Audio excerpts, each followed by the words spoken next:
Muito bem, meus caros. É um prazer estar aqui para o nosso encontro semanal. Antes de falar do tema de hoje, dois avisos importantes. O primeiro, quem acompanha o canal já sabe desde a semana passada, é que a minha livraria está em plena Black Friday, com ótimos descontos. Fiz até um vídeo com diversas indicações de leitura. E alguns livros, inclusive, estão com descontos superiores aos oferecidos pela Amazon. É o caso, por exemplo, da biografia do Chesterton, que a Amazon está vendendo por R$ 75 hoje e na minha livraria está por R$ 39. E o segundo aviso, muito importante. Hoje, à meia-noite, começa a Black Friday dos meus cursos. São 3 cursos com 50% de desconto. O Bases da Criação Literária, a Crônica, Teoria e Prática e o Conto, Teoria e Prática. Nós começamos hoje à meia-noite e vamos com os descontos até domingo, dia 1º de dezembro, à meia-noite. E, claro, vou deixar aqui na descrição do vídeo os links para as duas promoções, dos meus cursos e da livraria. Bom, mas sobre o que é que nós vamos conversar hoje? O vídeo da semana passada, em que eu falo a respeito das antologias de literatura organizadas pelo Marques Rebelo, e faço críticas aos livros didáticos atuais, bom, esse vídeo está tendo uma repercussão ótima. É só vocês verem ali nos comentários do vídeo quantos professores e alunos confirmando que os problemas que eu aponto são reais e que eles enfrentam dificuldades imensas por causa do controle ideológico exercido pelo MEC com a concordância das editoras nas últimas décadas. É um problema seríssimo, seríssimo, do qual nós vamos demorar muito para nos livrar. Eu diria que há hoje, no nosso país, uma geração inteira com a sua alfabetização comprometida. E não só a alfabetização, mas com a sua visão de mundo, com o seu entendimento da realidade e do seu papel no mundo seriamente comprometido, seriamente prejudicado por esses livros didáticos. A verdade é uma só. Eu já afirmei isto aqui no canal, mas vou repetir. Os nossos educadores, eles estão perdidos, estão desorientados. Eles se apegam aí a uma infinidade de teorias sem nenhum fundamento, teorias ocas, que eles aprendem na faculdade, e não entendem o básico, eles não entendem uma verdade muito simples. A finalidade mais essencial da escola é ensinar a ler. Ponto final. A leitura é a habilidade mais básica, mais fundamental e mais democrática que existe.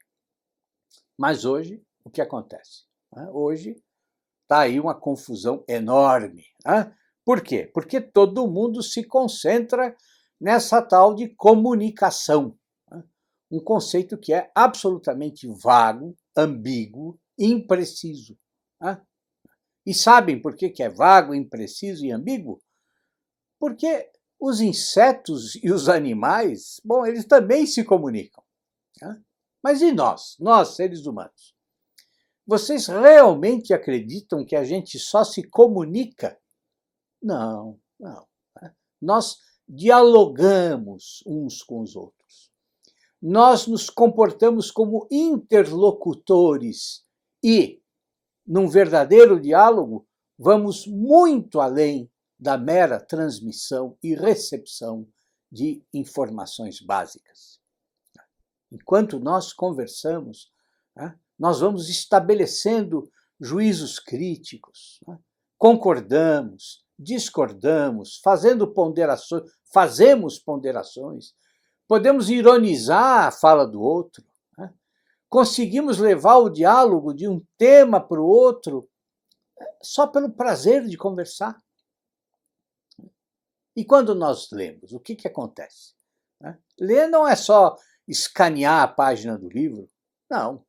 Mas é ler, é entender, é analisar, é decompor as informações recebidas. E podemos até fazer as críticas dessas informações. E a partir da leitura também podemos fazer analogias, buscar na nossa memória fatos que ampliam o texto e também elaborar um novo texto com os nossos argumentos, com a nossa forma de ver a vida. Então, vocês percebem? Nós estamos muito, muito além da mera comunicação. E se uma criança não consegue ler efetivamente, ler de forma madura, de uma bula de remédio a um poema do Manuel Bandeira, de uma receita de bolo a uma peça do Shakespeare. Bom, se ela não consegue isso, então o resto da sua educação vai ser uma falha completa. Ou vai ser um conjunto de resultados medíocres, capengas. Se eu penso na minha experiência pessoal, em relação à leitura, eu posso dizer com absoluta convicção para vocês: o meu mundo jamais ficou limitado ao meu cotidiano. Jamais ficou limitado ao sobradinho em que eu cresci. Jamais ficou preso às expectativas medíocres que podem tornar o nosso dia a dia massacrante. Porque a literatura me mostrava que a vida era muito maior do que tudo que eu podia ver, muito maior do que tudo que eu podia tocar. A literatura me mostrava e me mostra que há uma vida maior pulsando no coração das personagens que entram e saem das histórias. E se essa vida maior, mais rica, mais complexa, está lá nos livros, então ela também pode vibrar dentro de mim. Ou seja, meus caros, a literatura nos faz maiores. Ela nos engrandece, mostra para nós uma infinidade de possibilidades. E, principalmente, mostra que nós não estamos condenados a repetir o que nós vemos, o que nós vivemos, o que nos ensinaram ou o que os outros fazem. Muito bem.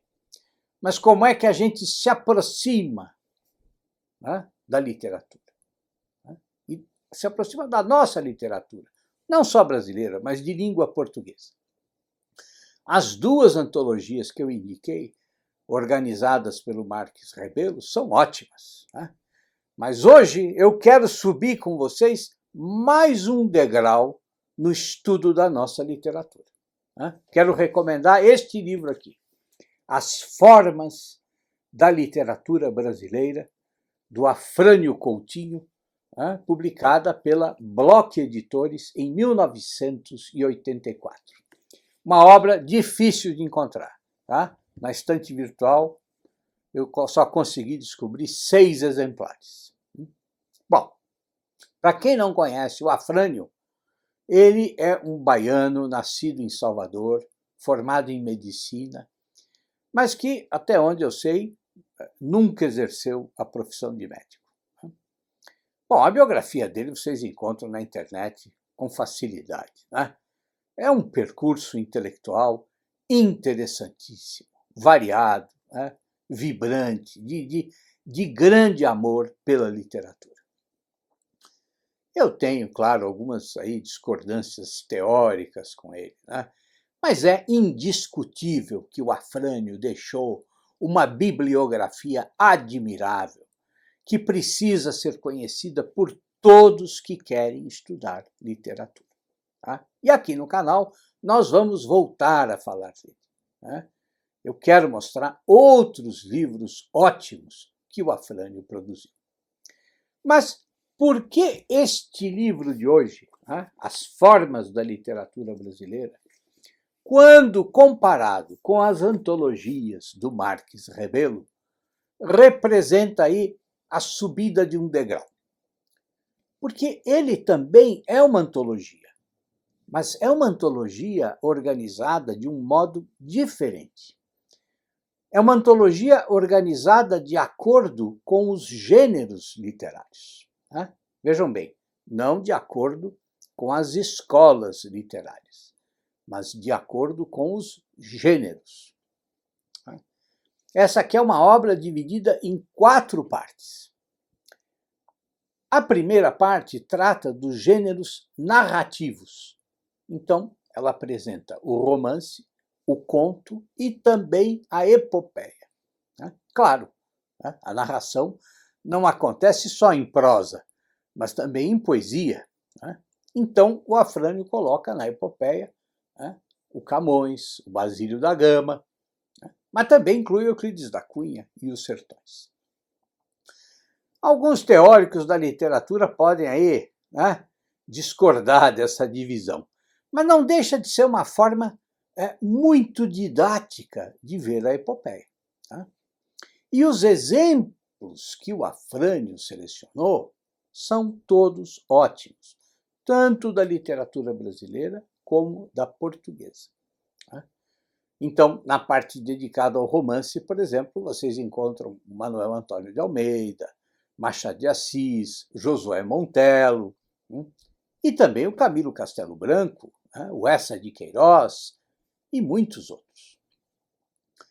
O Afrânio Coutinho também se preocupou com a variedade de estilos dentro dos gêneros. Então, quando você vai para o gênero lírico, ele mostra o Sá de Miranda e o Ferreira Goulart, passando pelo Fernando Pessoa, pela Cecília Meirelles e muitos outros. Há também uma parte dedicada ao gênero dramático, em que o Afrânio inclui o Gil Vicente e o Martins Pena. E o volume fecha com a parte 4, que é dedicada ao gênero do ensaio, o gênero ensaístico, em que o Afrânio não coloca só os ensaios, mas também coloca as memórias, os diários, as cartas, a crítica literária, exemplos de oratória e muito mais. Cada uma dessas partes tem uma boa introdução que vai ajudar vocês a conhecer as características dos gêneros literários. E há também sempre um longo questionário que funciona como um verdadeiro guia de estudo.